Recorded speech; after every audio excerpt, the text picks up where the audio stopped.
Hi అండి. Welcome back to my YouTube channel. అందరూ ఎలా ఉన్నారు? అందరూ బావుండాలని చెప్పేసి కోరుకుంటున్నాను. ఇంకా ఈ వ్లాగ్ అయితే చూసేయండి. ఈ వ్లాగ్ చూస్తూ అయితే కొన్ని విషయాలైతే మీతో మాట్లాడదాం అనుకుంటున్నాను. ఏంటంటే నేను ఈ మధ్యలో వ్లాగ్స్ అయితే ఏం పోస్ట్ చేయడం లేదు. ఎందుకంటే నా ఈ ప్రెగ్నెన్సీలో నేను కొన్ని తెలిసి తెలియక చేసిన కొన్ని మిస్టేక్స్ వల్ల అయితే చాలా కాంప్లికేషన్స్ అయితే వచ్చినాయండి. ఇప్పుడు నాకొచ్చేసి సెవెంత్ మంతు. ఈ సెవెంత్ మంత్‌లో అయితే నేను చాలా అంటే చాలా అయితే ఇబ్బంది పడ్డాను. డాక్టర్ కూడా ఇంకా చెప్పారు. స్ట్రెస్ అయితే అసల ఎక్కువ తీసుకోవద్దని చెప్పారు. దానికోసమైతే నేను వ్లాగ్స్ గానీ, వీడియోస్ అయితే ఏమీ షూట్ అయితే చేయట్లేదండి. దానికోసమైతే నేను వీడియోస్ అయితే ఏం పోస్ట్ చేయట్లేదు. ఇంకా వ్లాగ్స్ పెట్టామని కాకుండా అందులో మీకు యూజ్‌ఫుల్ అయ్యే కంటెంట్ ఏదో ఒకటి ఉండాలని చెప్పేసి నేనైతే ప్రెజెంట్ అయితే వ్లాగ్స్ అయితే ఏం తీయట్లేదండి. దానికోసం మా హస్బెండ్ అయితే ట్రావెలింగ్ చేస్తూ ఉంటారు గనక ఆయన కొన్ని ట్రావెలింగ్ వ్లాగ్స్ అయితే మీతో షేర్ చేసుకుంటూ ఉన్నారు. ఇంకొచ్చేసి నేను ఈ ప్రెగ్నెన్సీలో చేసిన కొన్ని మిస్టేక్స్ అంటే నేను తెలిసైతే చేయలేదులెండి. తెలియక చేసిన కొన్ని మిస్టేక్స్ వల్ల అయితే నాకొచ్చిన కాంప్లికేషన్స్ అన్నీ హాస్పిటల్ వ్లాగ్‌లో అయితే మీతో షేర్ చేసుకుందాం అని చెప్పేసి అనుకుంటున్నాను. ఎందుకంటే నాలా ప్రెగ్నెన్సీతో ఉన్న కొంతమందికైతే యూజ్ అవుతుందని చెప్పేసి అనుకుంటున్నాను. ఎందుకంటే నాకు కూడా ఇప్పటివరకు అవేమీ తెలియదు కనుక దానికే నేను ఆ మిస్టేక్స్ అయితే చేశాను.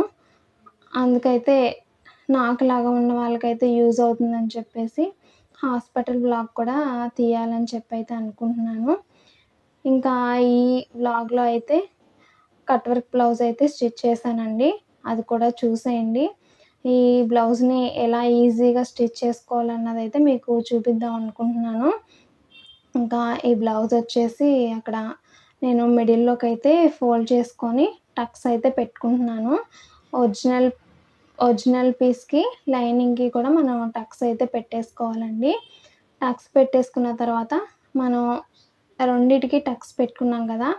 వా ఆ 2 టక్స్ మిడిల్‌లోకొచ్చేలాగా చూసుకొని మనం ఖర్చుకు వదులుకోకుండా ఫస్ట్ ఒక స్టిచ్ అయితే వేసుకోవాలి. లైనింగు ఒరిజినల్ పీస్‌కి. ఎందుకంటే మనం కట్ వర్క్ స్టిచ్ చేసేటప్పుడు అది క్లాత్ అటు ఇటు జరిగిపోకుండా ఉంటుంది. దానికోసమైతే మనం ఆ 2 జాయింట్ అయితే చేసేసానక్కడ చూడండి. ఇక జాయింట్ చేసిన తర్వాత నేను ఆ ఒరిజినల్ పీస్ వచ్చేసి కొంచెం ఎక్స్‌ట్రా కట్ చేసుకున్నాను. అదైతే కట్ చేసేసానక్కడ. కట్ చేసేసుకున్న తర్వాత చూడండి అక్కడ రివర్స్‌లో అయితే ఉంది. ఒరిజినల్ పీస్ వచ్చేసి మనం ఇంకా ఒక పాదం ఖర్చయితే వదిలేసుకొని ఇంకా కట్ వర్క్ అయితే స్టిచ్ చేసుకుందాము. కట్ వర్క్ వచ్చేసి అక్కడ నేను ఎటువంటి సింగిల్ పాదం గానీ ఏమీ మార్చలేదండి. ఉన్న పాదంతోనే నేనక్కడ స్టిచ్ చేస్తున్నాను. మనం పాదాన్ని పైకి, కిందకి కొంచెం అడ్జస్ట్ చేసుకుంటూ మనం స్టిచ్ చేసుకుంటే సరిపోతుందండి. దానికైతే మనం అంత పెద్ద ఇబ్బందయితే ఏం పడవసరం లేదు. కొంచెం 1, 2 సార్లు మనం స్టిచ్ చేస్తూ ఉంటే మనకే అలవాటయిపోతూ ఉంటుంది అలాగా. చూడండి అక్కడ నేనెలా అయితే స్టిచ్ చేస్తున్నానో అలా అయితే స్టిచ్ చేసేసుకోండి. మనం వచ్చేసి నేనక్కడ క్లాతు ఏ విధంగా పెట్టుకున్నానన్నది కూడా మీరు చూడండి. ఎందుకంటే రివర్స్‌లో పెట్టుకొని స్టిచ్ చేసుకోవాలి. ఒరిజినల్ వైపు పెట్టుకోకూడదు. ఒరిజినల్ వైపు పెట్టుకుంటే మళ్ళీ అది మనం తప్పైతే స్టిచ్ చేసేస్తాం మళ్ళీ. దాన్ని మళ్ళీ ఇప్పుకొని మళ్ళీ స్టిచ్ చేసుకోవాలి. ఇక్కడైతే చూడండి కట్ వర్క్ ఇలా స్టిచ్ చేసుకున్న సరే చాలా నీట్‌గా అయితే వచ్చేస్తుంది. అక్కడ చూడండి ఏ విధంగా అయితే స్టిచ్ చేసుకున్నానో. ఇంకా నేనక్కడ కటింగ్ అయితే చేసుకుంటున్నాను. ఎందుకంటే మూలలు తిరగడం కోసమైతే కటింగ్ అయితే చేసుకుంటున్నాను. కన్ఫర్మ్‌గా మనమైతే అక్కడ మూలల దగ్గర అలా కటింగ్ అయితే చేసుకోవాలండి. లేకపోతే మూలలైతే తిరగవు. కట్ చేసుకున్న తర్వాత టర్న్ చేసుకొని మనం దాన్ని చేతితోనే కట్ వర్క్ ఉంది గదా! కట్ వర్క్‌ని చేతితోనే మనం అట్లా తోసుకుంటూ వెళ్ళాలి. అదేదన్నా సూదితో గానీ, పెన్‌తో గానీ అలా మనం తోసామంటే అక్కడ చిన్న చిన్న హోల్స్ లాంటివైతే పడిపోతాయి. అలా కాకుండా మనం లేట్ అయినా సరే కొంచెం అలా హ్యాండ్స్‌తోనే ప్రెస్ చేసుకుంటూ వెళ్ళాలండి. అలా వెళ్తే కొంచెం నీట్‌గా అయితే వచ్చేస్తుంది. ఎటువంటి హోల్స్ లాంటివి అలా ఏం పడకుండా. అక్కడ చూస్తున్న విధంగా అయితే అలా ఒకసారైతే స్టిచ్ చేసి చూడండి మీకు తెలియకపోతే గనక. నేనైతే కొత్తగా స్టిచ్ చేసే వారి కోసమైతే ఆహ్, చూపిస్తున్నాను. నేను ఆ కట్ వర్క్ అంతా తిప్పేసుకున్న తర్వాత పైనైతే ఒక స్టిచ్ అయితే వేసేసుకుంటున్నాను లైనింగ్‌కి, దానికి కలిపి. ఎందుకంటే కింద క్లాత్ అటు ఇటు జరిగిపోకుండా లైనింగు బయటికి రాకుండా ఉండడం కోసమైతే నేను నార్మల్‌గా కట్ వర్క్‌కి పైనైతే ఆ స్టిచ్ అయితే వేసుకుంటున్నానండి. చూడండి. వేసేసుకొని మనం బ్లౌజు హ్యాండ్స్ అయితే ఎలా నార్మల్‌గా స్టిచ్ చేసుకుంటామో అలా స్టిచ్ చేసేసుకోవడమే. అక్కడైతే చూసేయండి. మనం కొన్ని కొన్ని చిన్న చిన్న టిప్స్ అయితే యూజ్ చేస్తూ స్టిచ్ చేసుకుంటే ఆహ్, ఎంత స్టిచ్చింగ్ రాని వాళ్ళైనా సరే ఈజీగా స్టిచ్ అయితే చేసుకోవచ్చండి. చూడండక్కడ. అలా అయితే నేను ఒక పాదం గ్యాప్ అయితే ఇచ్చి స్టిచ్ చేసేసుకున్నాను. మొత్తం హ్యాండ్‌కి జాయింట్స్ అన్నీ వేసేసుకున్నానండి అక్కడ. మీకది అర్థమైందని చెప్పి అనుకుంటున్నాను. కట్ వర్క్ కూడా ఎంత నీట్‌గా వచ్చేసిందో చూసారా అక్కడ. ఇంకా బ్యాక్ పార్ట్ కూడా చూపిస్తున్నానక్కడ. ఇంకా బ్యాక్ పార్ట్ దగ్గరికొచ్చేసి అన్నీ ఒకలాగైతే ఉండవండి. అదొచ్చేసి వాళ్ళు ఆది బ్లౌజ్ ఇచ్చి వేపిచ్చుకున్న బ్లౌజయితే కాదు అది. అందుకోసమైతే వాళ్ళిచ్చిన ఆది బ్లౌజ్‌కి అంటే వాళ్ళ మెజర్‌మెంట్స్ కంటే కొంచెం ఎక్స్‌ట్రానే వచ్చిందది. నెక్కొచ్చేసి. దాన్నొచ్చేసి మనం ఎటువంటి వారికైనా సరే, ఎటువంటి బ్లౌజయినా సరేనండి, కొంచెం అలా ఉన్న ఆ మెజర్‌మెంట్స్ కంటే ఎక్కువొస్తే గనక, మనం మధ్యలో అలా ఎంతైతే ఎక్కువొచ్చిందో అంతవరకు అలా ఒక టక్ లాంటిది మనం వేసేసుకోవాలి. బారుగా ఒక స్టిచ్ అయితే వేసేసుకోండక్కడ. మొత్తం అంతా సరి చేసుకొని వేసుకోవాలండి. ఎందుకంటే అది కట్ వర్క్ కనుక, మనం ఫ్రంట్, బ్యాక్ మొత్తం సమానంగా వచ్చిందో లేదో చూసుకొని, ఒక స్టిచ్ అక్కడ నేను ఎలా అయితే వేసుకుంటున్నానో, అలా అయితే వేసేసుకోండి. వేసేసుకుంటే గనక మనకక్కడ కరెక్ట్‌గా నెక్ అయితే సరిపోతుంది. మనం ఉన్నది ఉన్నట్టు కుట్టేసామంటే అదొచ్చేసి నెక్ విడ్త్ అయితే ఎక్కువైపోయి వాళ్ళకైతే జారిపోతూ ఉంటుంది.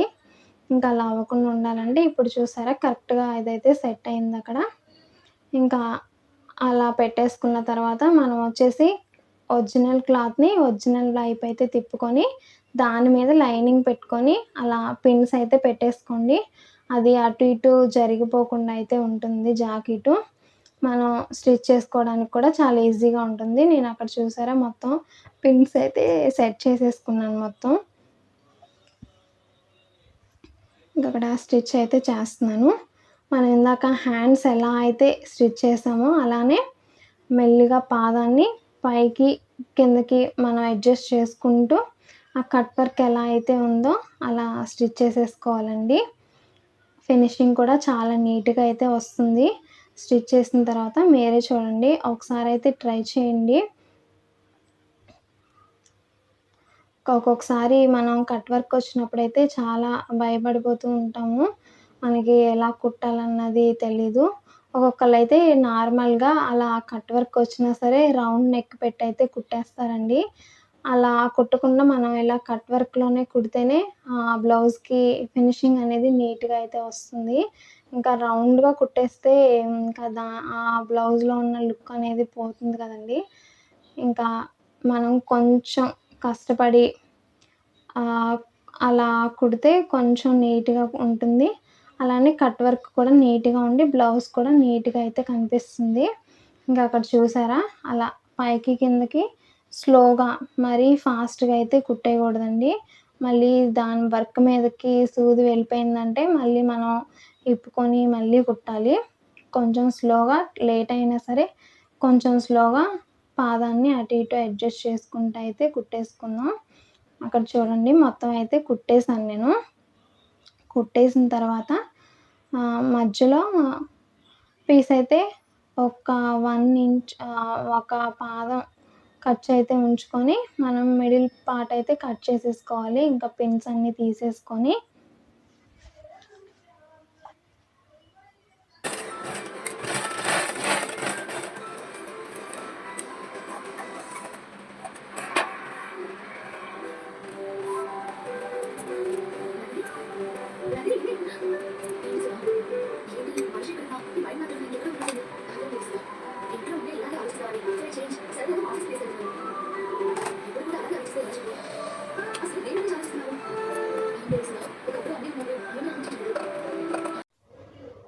ఇక్కడ చూపిస్తున్న విధంగా అయితే ఒక పాదం ఖర్చు అయితే వదిలేసుకొని మధ్యలో నెక్ అయితే కట్ చేసేసుకోండి.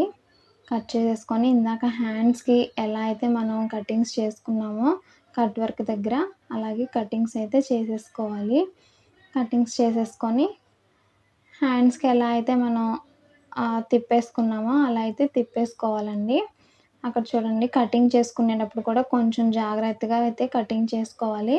ఎందుకంటే మనం కుట్టిన స్టిచ్చింగ్ మీదకి వెళ్ళకుండా చేసుకోవాలి. అక్కడ మళ్ళీ మనం స్టిచ్చింగ్ కట్ చేసామంటే అక్కడ కొంచెం హోల్స్ లాగా అలా పడిపోతూ ఉంటుంది. కొంచెం చూసుకొని జాగ్రత్తగా అయితే కట్ చేసుకోవాలండి స్లోగా. మనం అంత స్పీడ్‌గా ఏం చేసేయకపోయినా స్లోగా కట్ చేసుకొని స్లోగా కుట్టండి ఇలాంటి బ్లౌజెస్ వచ్చినప్పుడు. ఎందుకంటే కొంచెం పాడైపోయినా సరే మొత్తం బ్లౌజ్ అంతా పాడైపోతుంది. అవి వచ్చేసి వర్క్ బ్లౌజెస్ కాబట్టి ఎంతో కాస్ట్ అయితే ఉంటాయి కదా! దానివల్ల అయితే మనం చూసుకొని కట్ చేసుకుంటూ ఉండాలి. అక్కడైతే మొత్తం కటింగ్స్ అయితే చేసేసుకొని అలా ఇందాక ఎలా అయితే నేను హ్యాండ్స్‌కి తిప్పానో స్లోగా అలాగే హ్యాండ్స్ అయితే తిప్పేసుకోండి. ఎటువంటి పెన్స్ గానీ ఏమి అయితే యూజ్ చేయొద్దండి అక్కడ. అలా యూజ్ చేయడం వల్ల అక్కడ హోల్స్ పడిపోతాయి. కొంచెం మెల్లిగా అలా హ్యాండ్స్‌తోనే తిప్పేసుకోండి. ఈ వీడియో గనక మీకు నచ్చినట్టయితే ఒక లైక్ అయితే ఇచ్చేయండి. ఇలాంటి వీడియోస్ మీకు కావాలంటే గనక కామెంట్ సెక్షన్‌లో అయితే కామెంట్ చేసేయండి. ఇంకా కొన్ని బ్లౌజెస్ అయితే డ్రెసెస్ అయితే ఉన్నవి. అవి కూడా ఆ మోడల్స్ కూడా మీతో షేర్ చేసుకుందాం అని చెప్పేసి అనుకుంటున్నాను. ఒకవేళ మీకు కూడా యూజ్ అవుతాయి అని అనుకుంటే గనక కామెంట్‌లో అయితే కామెంట్ చేయండి. నేను స్టిచ్ చేసే ప్రతి ఒక్కటి కూడా మీతో షేర్ చేసుకుంటాను. ఎలా ఈజీ మెథడ్‌లో స్టిచ్ చేయాలన్నది కూడా మీతో షేర్ చేసుకుంటానండి. ఇంక అక్కడైతే స్లోగా నేను తిప్పేసుకుంటున్నాను. అలా టర్న్ చేసుకున్న తర్వాత మొత్తం అంతా ఒక స్టిచ్ అయితే వేసేసుకోవాలండి. నెక్ కూడా కదలకుండా వేసేసుకొని మొత్తం బ్లౌజ్ అంతా స్టిచ్ చేసేసుకొని వెనకాల నడుము పట్టి అన్నీ స్టిచ్ చేసేసుకోవడమే. ఇలా పిన్స్ అవన్నీ పెట్టుకొని ఇలా కుట్టుకోవడం వల్ల కట్ వర్క్‌కి కూడా అంత టైం ఏమైతే పట్టదండి. ఈజీగా అయితే మనం స్టిచ్ చేసేసుకోవచ్చు అంత కష్టపడకుండా. అక్కడ చూస్తున్నారు కదా కట్ వర్క్ చాలా నీట్‌గా అయితే వచ్చేసింది.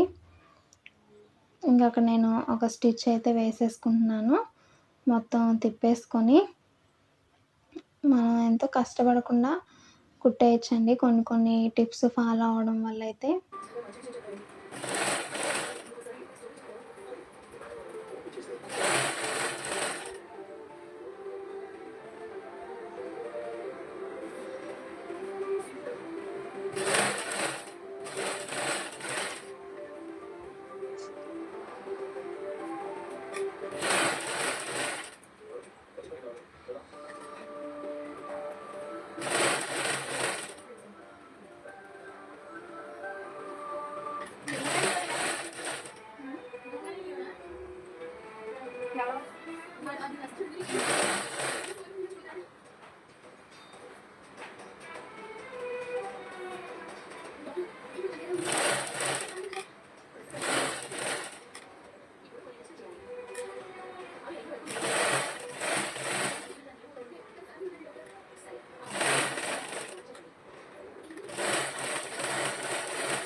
అలా మొత్తం జాయింట్ అయితే చేసేసుకోవాలి.